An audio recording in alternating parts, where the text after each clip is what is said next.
అలాగే మీ అందరికీ మరొకసారి ప్రభువైన యేసుక్రీస్తు నామమున తెలియపరుస్తున్నాను. మనందరం చూడటం సంతోషం. మనము అనుకునే విషయాలే దేవుడు జరిగిస్తాడు. ఎందుకంటే మన తలంపులు ఆయన తలంపులు ఒకటి కావు, ఆయన తలంపులు మన తలంపులు ఒకటి కావు. నేను నిన్న కర్నూలు వెళ్ళాల్సింది, అక్కడ వెళ్దాము ఆరాధన కనుకని సిద్ధపడి ఉన్నాను.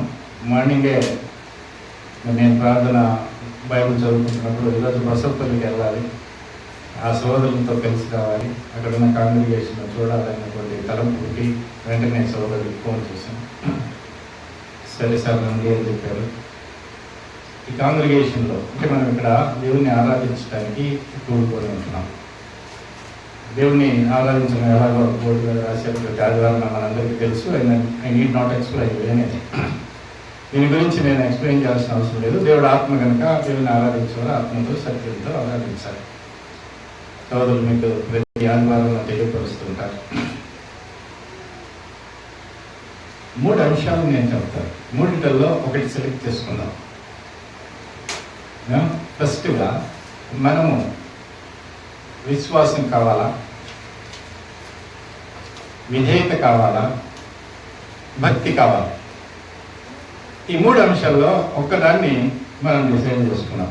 ఎందుకంటే విశ్వాసులు ఉన్నారు, కొంతమంది భక్తి పరులు మాత్రమే ఉన్నారు, కొంతమంది విధేయులు ఉన్నారు. ఈ మూడిలో విశ్వాసం ఎంతమందికి కావాలి? చేతులు ఎత్తచ్చు, మీరేం ప్రాబ్లం లేదు. జస్ట్ విశ్వాసం ఎంతమందికి కావాలి, విధేయత ఎంతమందికి కావాలి, భక్తి ఎంతమందికి కావాలి? ఈ 3 వద్దా? 3 వద్దన్నప్పుడు మనం ఇక్కడ కూర్చోడానికి మీనింగ్ లేదు.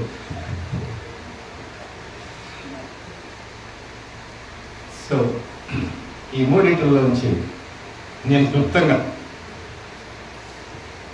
11:30 20 minutesలో నేను క్లోజ్ చేస్తాను. ఓకే, క్లుప్తంగా కొంతమంది విశ్వాసులు ఉన్నారు, వారికి క్రియ ఉండదు. కొంతమంది విధేయులు ఉన్నారు కానీ వారికి సరైనటువంటి ఆరాధన క్రమం ఉండదు. కొంతమంది భక్తి పరులు ఉన్నారు కాబట్టి మేము భక్తి వెళ్ళిపోతున్నాం. సో మనల్ని దేవుడు ఎందుకు పిలిచాడంటే విధేయులుగా ఉండడానికి పిలిచాడు. విశ్వాసం కలిగి, విధేయత కలిగి, భక్తి కలిగి ఉండాలి. ఈ 3 ఇది అంశం. 3 కావాలి, ఏది కూడా తీసేయటానికి లేదు. విశ్వాసం ఉండాలి, విధేయత ఉండాలి, భక్తి ఉండాలి. అసలు భక్తి అంటే ఏంటి? అందరికీ భక్తి ఉన్నది, అన్యజనులు కూడా భక్తిగా ఉంటున్నారు. మరి అనేకమైన రకాలమైన ప్రజలు కూడా వారి భక్తి ప్రకారం వాళ్ళు వెళ్తున్నారు. బైబిల్ ప్రకారము, దేవుని యొక్క వాక్యం ప్రకారము, క్రీస్తు సంఘములో ఉన్నటువంటి మనము, క్రీస్తును ఆరాధిస్తున్నటువంటి మనము, బైబిల్ గ్రంథంలో బేస్ చేసుకున్నటువంటి మనము, భక్తి అనే అంశాన్ని, భక్తి అంటే ఏంటి అనే విషయాన్ని ఈరోజు నేను మీకు క్లుప్తంగా తెలియపరుస్తాను. చూడండి, పరిశుద్ధ గ్రంథం నుండి తిమోతికి రాసిన పత్రిక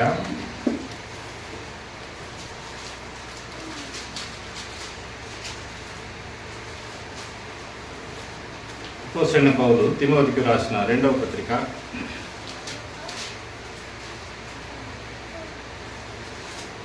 3వ అధ్యాయం 5వ వచనం ఒకసారి చదువుకుందాం. పైకి భక్తి గల వారి వలె ఉండి దాని శక్తిని ఆశ్రయించని వారునై ఉండురు. ఇట్టి వారికి విముఖుడవై ఉండుము. కొంచెం పైకి భక్తి ఉంది ఇక్కడే. పై పూత అంటారే, పై పూత ఇంటర్నల్ భక్తి కాదు ఇది, నిజమైనటువంటి భక్తి కాదు ఇది. అందుకే తిమోతిని పౌలు హెచ్చరిస్తున్నాడు. ఈరోజు మనల్ని కూడా హెచ్చరిస్తుంటున్నాడు దేవుడు తన వాక్యం ద్వారా.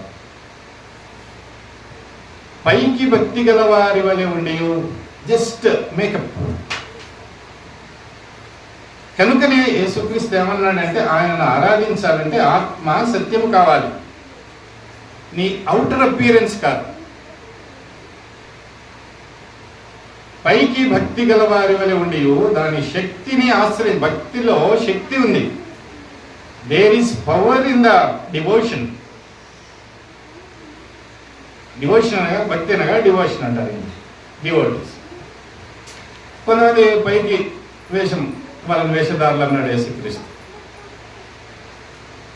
తిమోతి పైకి భక్తి గల వారి వలె ఉండి దాని శక్తిని ఆశ్రయించని వారునై ఉందురు, ఇట్టి వారికి విముఖుడవై ఉండుము. వాళ్ళు మన దగ్గరికి రాలేరు, మనం వాళ్ళ దగ్గరికి వెళ్ళలేము. విముఖుడు అంటే వాళ్ళతోటి జోడిగా ఉండొద్దు, వాళ్ళతోటి ఫ్రెండ్షిప్గా ఉండొద్దు, వాళ్ళతోటి ఫెలోషిప్లో ఉండొద్దు. కాబట్టి పై భక్తి అవసరం లేదు. మనకు నిజమైనటువంటి భక్తి కావాలి. అటు వారికి విముఖుడవై ఉండుము. జస్ట్ ఊరికే ప్రార్థన పోతున్నాం, వస్తున్నాం, చేస్తున్నాం, సండే అయిపోయింది, ఇంకా మిగతా అంతా మన ఇష్టం, అలా కాకుండా ఆ భక్తిలో శక్తి ఉంది. There is power in devotion. ఆ పవర్ను మనం ఎప్పుడైతే ఆశ్రయిస్తామో అది ఎలా వస్తుంది? అసలు ఎంతమంది భక్తులు ఉన్నారు, ఎంతమంది విశ్వాసులు ఉన్నారు, ఎంతమంది విధేయులు ఉన్నారని మనం చూసినప్పుడు, ధ్యానించినప్పుడు చూడండి 2వ అధ్యాయం 16వ వచనంలో కూడా ఒక మాట చెప్పబడింది. 2:16 అపవిత్రమైన వట్టి మాటలకు విముఖుడవై ఉండుము, అట్టి మాట్లాడువారు మరి ఎక్కువగా భక్తిహీనులగుదురు. ఊరికే మాట్లాడేసి అపవిత్రమైన వట్టి మాటలకు, వాళ్ళిలా వీళ్ళిలా ఆయనలా ఈమెలా, అవన్నీ అవసరం లేదని చెప్తున్నది బైబిల్ గ్రంథం. దేవుని వాక్యం ఇలాగా చెప్తున్నది చూడండి.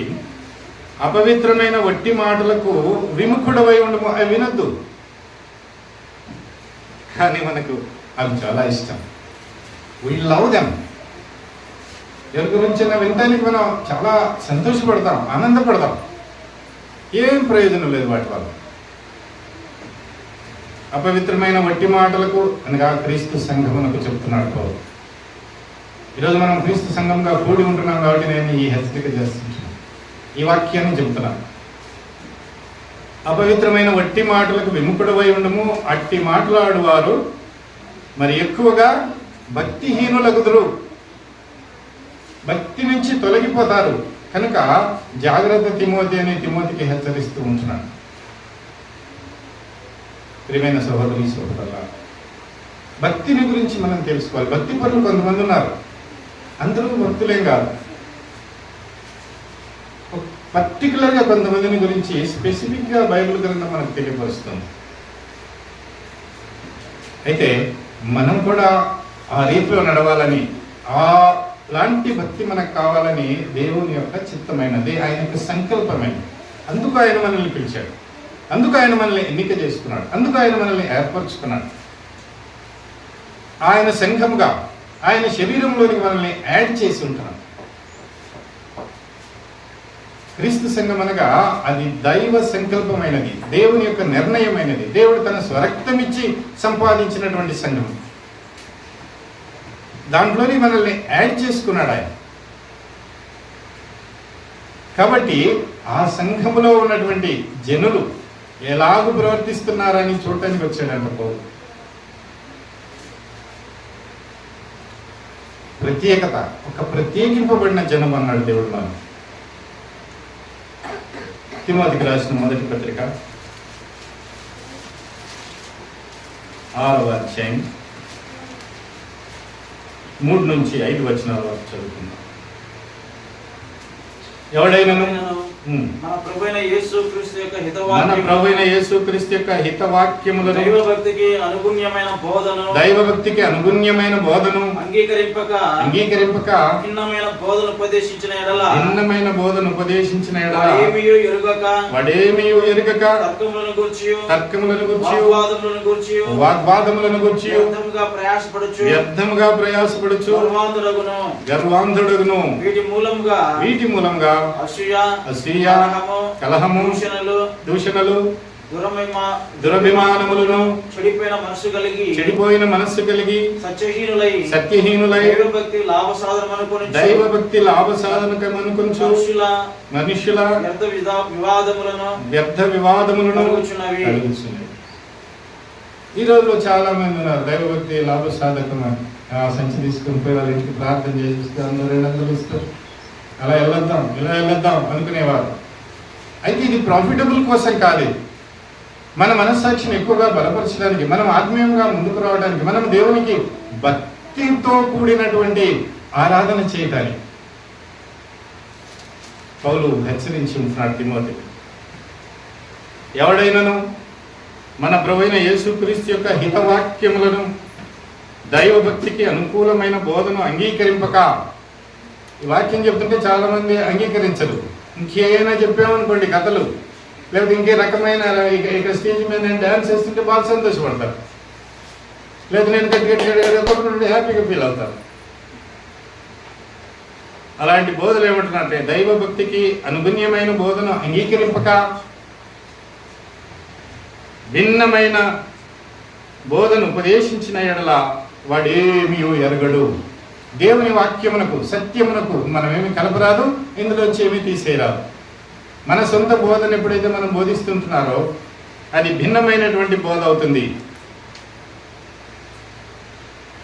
వాడేమీ ఎరగక తర్కములను గుర్చి వాగ్వాదములను గుర్చి వ్యర్థంగా ప్రయాసపడచ్చు. వాడు చేసిన ప్రయాసం అంతా వ్యర్థం. వాగ్వాదం ఈ రోజులో మనం చూస్తున్నాం, డిబేట్లని అవన్నీ ఇవన్నీ needless. All those things are అవసరం లేదు. You need not go for debate, just ఖండించండి వాక్యం ద్వారా. వాగ్వాదములంటే అవే. వ్యర్థంగా ప్రయాసపడుచు సమయం వేస్ట్. కనుక గర్వాంధుడగును. వీటి వల్ల మూలముగా అసూయ, కలహము, దూషణలు, దురభిమానములను, చెడిపోయిన మనస్సు కలిగి సత్యహీనులై దైవభక్తి లాభసాధనమనుకుని మనుష్యుల వ్యర్థ వివాదములను కలుగుచున్నవి. ఆ భక్తి వలన వచ్చేది ఇవే, వ్యర్థం. Everything in wine. క్రీస్తు అలాంటి భక్తులను కోరుకోవడం లేదు. ఎలాంటి వారిని కోరుకుంటున్నాడు యేసు ప్రభు? అట్టి వారిని నేను యథార్థంగా ఆరాధించువారు ఆత్మతోనూ సత్యముతోనూ ఆయనను ఆరాధించవలను. అట్టివారే కావాలని ప్రభు కోరుకుంటున్నాడు. యథార్థత కావాలి, భక్తిహీనత కాదు. భక్తిహీనత వలన వ్యర్థమైపోతుంది నువ్వు చేసే ప్రతి ప్రయాసం, ప్రతి ప్రార్థన. కనుక ప్రియమైన సహోదరి సహోదరుల, మనకు భక్తి కావాలి, విధేయత కావాలి, విశ్వాసం కావాలి. ఒక భక్తిపరుని గురించి నేను చెప్తాను. ఆయన ఉన్నాడు, ఇటలీలో ఉన్నాడంట. ఆయన అపోస్తల కార్యములు 10వ అధ్యాయం 1వ వచనంలో ఆ మాట రాయబడింది. దయచేసి చూద్దాం. అపోస్తల కార్యములు 10వ అధ్యాయం 1, 2 వచనాలు మనం చదువుకుందాం. ఇటలీ పటాలమనబడిన పటాలములో శతాధిపతి అయిన కొర్నేలి అను భక్తిపరుడొకడు కైసరయిలో ఉండెను. అతడు తన ఇంటి వారందరితో కూడా దేవుని యందు భయభక్తులు గలవాడై ఉండి ప్రజలకు బహుధర్మము చేయుచు ఎల్లప్పుడూ దేవునికి ప్రార్థన చేయువాడు. ఓహో, ఇది భక్తి. ఇటలీ పటాలము, ఒక శతాధిపతి, ఆయన కింద దాదాపు 100 మంది ఉన్నారు సైనికులు, ఒక పెద్ద ఆఫీసర్. శతాధిపతి అయిన కొర్నేలి అని భక్తిపరుడు ఒకడు. నేను ఈయన గురించి స్పెసిఫిక్ గా రాశాను, భక్తిపరుడు. మనం కూడా దేవుని దృష్టిలో భక్తిపరులుగా ఉండాలి. అసలు భక్తిపరుడు అంటే ఏంటి? ఆయన చేసిన ఏం చేశాడో అక్కడికి వివరిస్తున్నాడు. చూడండి 2వ వచనం. ఎందుకు ఆ పేరు వచ్చింది ఆయనకు? ఎందుకు ఆయన పేరు జీవగ్రంథంలో రాయబడింది? అందరికీ అనేక మంది ఉన్నారు అక్కడ, శతాధిపతులు, అనేక మంది కమాండర్స్ ఉన్నారు, వారి పేర్లన్నీ రాయబడలేదు. ఈయన పేరు ఒక్కటే రాయబడింది. ఆయన పేరు రాయబడడానికి కారణం ఏంటంటే 2వ వచనంలో చెప్తున్నాడు. ఆయన ఏం చేశాడంట? అతడు తన ఇంటి వారందరితో కూడా తన ఇంటి వారందరితో కూడా దేవుని యందు భయభక్తులు గలవాడై ఉండి ప్రజలకు బహుధర్మము చేయుచు ఎల్లప్పుడూ దేవునికి ప్రార్థన చేయువాడు. అదండి ఆయన యొక్క క్యారెక్టర్. అందువలన ఆయన భక్తిపరుడు అనబడ్డాడు. ఎల్లప్పుడూ ప్రార్థన చేయించుండాలి, ప్రజలకు బహుధర్మం చేస్తుండేవాడంట. ధర్మం అనగా ఉపకారం, మేలు, వాట్ ఎవర్ ఇట్ ఈస్. లేని వాళ్ళకు అన్నం పెట్టడం, లేకపోతే బట్టలు లేని వాళ్ళకు బట్టలు ఇవ్వటం, ఎవరైనా ఇబ్బందుల్లో ఉంటే వాళ్ళని పరామర్శించటం, హాస్పిటల్లో ఉన్న రోగగ్రస్తులకు సహాయం చేయటం, ఈ ధర్మ కార్యాల కిందకి వస్తుంది. ఈ ధర్మ కార్యాల్లో ఆయన చేస్తూ ఎల్లప్పుడూ, ఎప్పుడు ఒక్కడు కాదు, మళ్ళీ అలాంగ్ విత్ హిస్ ఫ్యామిలీ, తన కుటుంబ సభ్యులందరితో కలిసి. మనం ఎప్పుడైతే అలా చేస్తామో మన పేరు జీవ గ్రంథంలో రాయబడి. కనుక భక్తి అంటే నేను చెప్తున్నాను, అలాంటి భక్తి కావాలి. సంఘంలో అలాంటి భక్తి పరులు అవసరం ఉన్నది దేవుని. కొర్నేలు ఎవరు? ఒక శతాధిపతి, ఒక మనుషుడు అనగా మేల్ క్యాండిడేట్. సరే, ఆ మగవాళ్ళకే కదయ్యా, మేము మాత్రం మామూలుగా ఉంటాం, మాకు భక్తి అవసరం లేదు అనుకుంటున్నారా? మీకు కూడా ఒకటి చెప్తారు. స్త్రీలకు కూడా ఒక భక్తి పరులైన ఒక స్త్రీ గురించి నేను మాట్లాడతాను. 16వ అధ్యాయం అపోస్తల కార్యములు 16వ అధ్యాయం 14-15 వచనాలు చదువుకున్నాం. అప్పుడు 16వ అధ్యాయం 14వ వచనం. అప్పుడు లుదియాయను దైవభక్తి కలిగినటువంటి ఒక స్త్రీ వినుచుండెను. ఆమె ఊదారంగు పొడిని అమ్మే తుయతైర పట్టణస్థురాలు. ప్రభువు ఆమె హృదయము తెరిచిన గనుక పౌలు చెప్పిన మాటల యందు లక్ష్యముంచెను. ఆమెయు ఆమె ఇంటి వారును బాప్తిస్మం పొందినప్పుడు ఆమె నేను ప్రభునందు విశ్వాసము గలదానని మీరు ఎంచితే నా ఇంటికి వచ్చి ఉండుడని వేడుకొని మమ్మను బలవంతము చేశాను. ఎందుకు బలవంతం చేసింది? ఎందుకు వేడుకుంది? బాప్తిస్మం పొందింది, వాళ్ళ పని చేసి వాళ్ళు వెళ్ళిపోతున్నారు. అందుకే ఆమె పేరు జీవ గ్రంథంలో రాయబడింది. లుదియా అనే దైవభక్తి కలిగినటువంటి స్త్రీ ఎప్పుడైతే వాక్యమును వినిందో, ప్రభు ఆమె హృదయమును తెరిచాడో, ఎప్పుడైతే ఆసక్తికరంగా దేవుని వాక్యమును అంగీకరించిందో, సోదరులు బాప్తిస్మం ఇచ్చారు, వెళ్ళిపోతుంటున్నప్పుడు ఆ దగ్గరికి వెళ్ళి భంగపోయింది. అయ్యా మా ఇంటికి రండి, కొంచెం నిష్ఠూరం కూడా పెట్టింది వాళ్ళను. ఆ మాట అక్కడ స్పష్టంగా రాయబడి చూడండి. 15వ వచనం. ఆమె నేను ప్రభువునందు విశ్వాసము గలదానని ఎంచితేనే, నేను నమ్మాను, నేను విశ్వాసం ఉంచాను. ఈమెకు ఇవ్వబడిన టైటిల్ ఏంటంటే భక్తి కలిగినటువంటి స్త్రీ. లుదియా ఆమె పేరు. తుయతైర పట్టణంలో ఒక చిన్న వ్యాపారం చేసుకుంటుంది ఆమె. దేవుడు ఆమె హృదయాన్ని తెరిచాడు కనుక ఎప్పుడైతే దేవుని హృదయం తెరుస్తాడో, ఆ వాక్యమునందు లక్ష్యం ఉంచుతామో దేవుడు మన హృదయం తెరుస్తాడు. ఈ లుదియా వాక్యమునందు లక్ష్యం ఉంచి బాప్తిస్మం పొంది ఇక వాళ్ళు వెళ్ళిపోతున్నప్పుడు భంగపోతుంది, బతిమలాడుతుంది, మా ఇంటికి వచ్చి భోజనం చేసుకోండి, నేను విశ్వాసం గలదానని ఎంచితే. కనుక ప్రియమైన సహోదరుల, లుదియా వంటి దైవ భక్తి మనకు మరి స్త్రీలకు అవసరమైనది.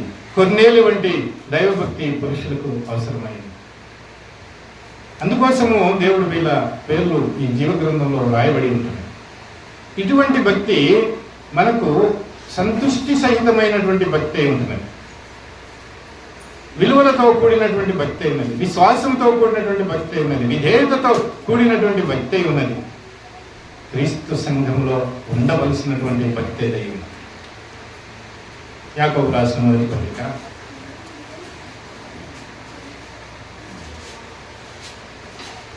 1వ అధ్యాయం 27వ వచనం. యాకోబు భక్తుడు చెప్తున్నాడు. తండ్రి అయిన దేవుని ఎదుట పవిత్రమును నిష్కలంకమునైన భక్తి ఏదనగా దిక్కులేని పిల్లలను విధవరాండ్రను వారి ఇబ్బందిలో పరామర్శించుటయు ఇహలోక మాలిన్యము తన గంటకుండా తన్ను తాను కాపాడుకుంటూనే. ఇది భక్తి. According to the word of God, దేవుని వాక్యానుసారంగా నిజమైన నిష్కలంకమైనటువంటి భక్తి ఏదనగా ఇది. సంఘములో మనకు ఉండవలసినటువంటి భక్తి, క్రీస్తును ధరించుకున్నటువంటి వారు చేయవలసినటువంటి చూపవలసినటువంటి క్రియామూలకమైనటువంటి భక్తి. తండ్రి అయిన దేవుని ఎదుట పవిత్రమును నిష్కలంకమునైన భక్తి ఏదనగా, భక్తిని గురించి చెప్తూ ఉన్నాడు. పిల్లరా, విశ్వాసము మనం వస్తున్నాం, ఆదివారం పోతున్నాం, చేస్తున్నాం, వెళ్ళిపోతుంటున్నాం. అయితే ఈ శక్తితో కూడినటువంటి భక్తి మనకు కావాలి. అప్పుడు దేవుని చేత రికగ్నైజ్ అవుతాం, దేవుని చేత గుర్తింపబడతాం, దేవుని ప్రతి పనిని దీవించి ఆశీర్వదిస్తాడు. Wherever you go you will be prospered. నువ్వు ఎక్కడికి వెళ్ళినా ఆశీర్వదింపబడతావు. చదువులో కానీ, ఇంట్లో కానీ, పొలం పనిలో కానీ, ఇంకో పనిలో కానీ, స్వార్థలో కానీ. ఆ శక్తిని మనం ఆశ్రయించాలి.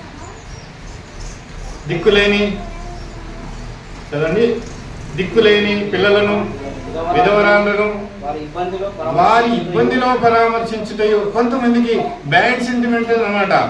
ఈ విధవరాలు వచ్చింది ఎదుగా, ఆమెను చూడకూడదు, ఆమెను మాట్లాడకూడదు. These are all called bad sentiments. అయితే భక్తి దేవుడు ఏం చెప్తున్నాడంటే మనకు వాళ్ళని పరామర్శించండి వారి ఇబ్బందులు.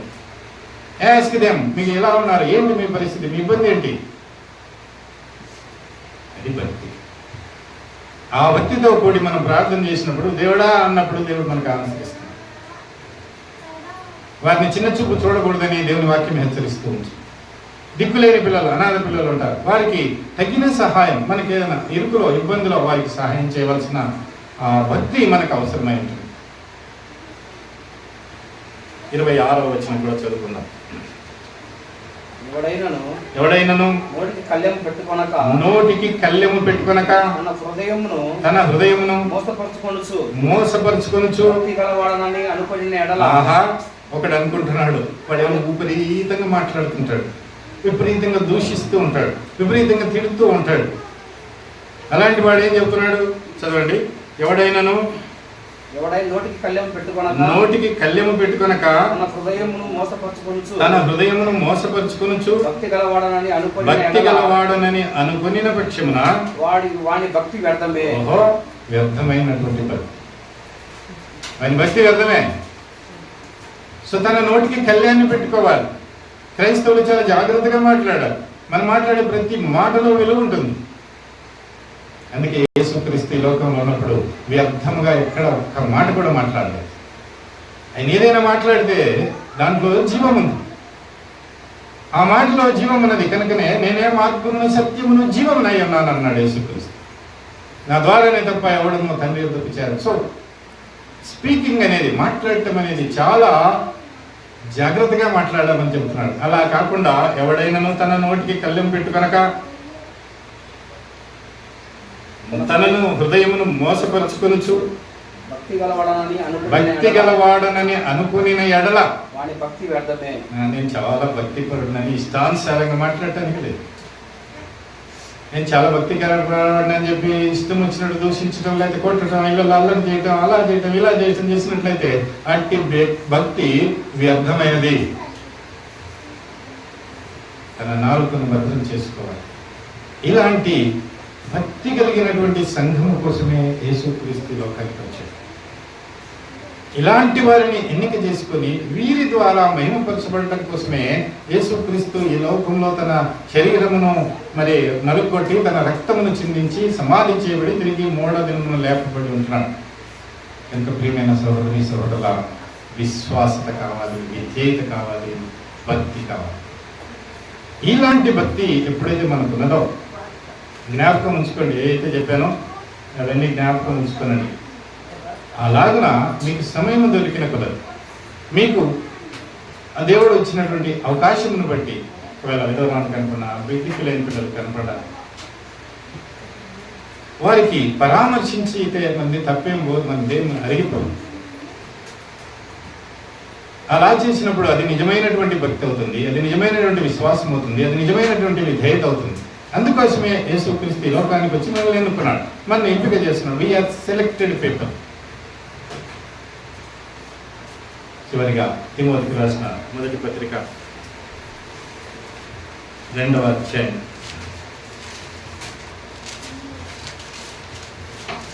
తిమోతికి రాసిన మొదటి పత్రిక 2వ అధ్యాయం 10వ వచనం.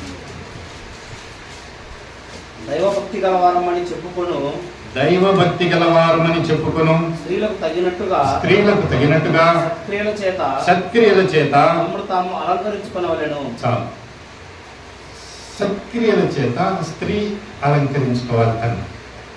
So it does not mean మిమ్మల్ని మీరు అలంకరించుకోవద్దని నేను చెప్తున్నా. అపార్ట్ ఫ్రమ్ దట్, ఈ భౌతికంగా మనం ఎలాగ బట్టలు వేసుకుంటాం, శారీస్ కానీ అని అవి ఓకే, అవి మామూలు. సత్క్రియల చేత తమ్మును తాము అలంకరించుకునవలెను. ఎస్తేరు అనే ఒక రాణి ఉన్నది. ఆమె దేవుని యందు భయభక్తి కలిగి ఉన్నది. మరి అందరూ అలంకరించుకున్నట్టయితే ఆమె అలంకరించుకోలేదు, కానీ చాలా మినిమం డెకరేషన్. రాజు దగ్గరికి వెళ్ళాలంటే బాగా ముస్తాబై వెళ్ళాలి. చాలా మంది ఏం చేశారు, నెలలు లేకపోతే చాలా రోజులు ఏవేవో లేపనాలు అవి ఇవి అన్ని పుసుకొని సిద్ధపడి ఉన్నారు. ఇంటర్నల్ బ్యూటీ అనేది ఎప్పుడు కూడా డామినేట్ చేస్తుంది ఎక్స్టర్నల్ బ్యూటీ. మన బాహ్యం కనిపించేదాన్ని, మనకి ఏదైతే లోపల సత్క్రియలు ఉన్నాయో ఆ క్రియల యందు మరి మన యొక్క ఆ స్త్రీ యొక్క అందం బయటపడుతుంది. వీళ్ళందరూ చాలా ఎక్కువ మేకప్ చేసుకుని పోయారు, కానీ దే వర్ నాట్ సెలెక్టెడ్. ఈమె చాలా తక్కువగా డెకరేట్ చేసుకుని పోయింది. ఆమె ఆయన రాజు యొక్క కనికరాన్ని పొంది. దాని అంతటికీ దేవుని యొక్క సంకల్పం ఉన్నది. ఆమె దేవుని యందు భయభక్తులు కలిగిన స్త్రీ. తన వారికి, తన ఇంటి వారికి కానీ, తన మరి ప్రజలకు కానీ ఇబ్బంది వచ్చినప్పుడు ఆమె ప్రార్థన చేసి వాళ్ళందరినీ కాపాడింది. దైవభక్తి గలవారమని చెప్పుకొని స్త్రీలకు తగినట్టుగా సత్క్రియల చేత తమ తాము అలంకరించుకొనవలెను. ఈ కష్టం లేదు కదా, వాక్యమే నేను చెప్పాను. నేనేం మీకు ఎక్స్ట్రా ఒక్క మాట కూడా చెప్పలేదు. అలాగున్నది క్రీస్తు సంఘం, అలాగుండవలనని.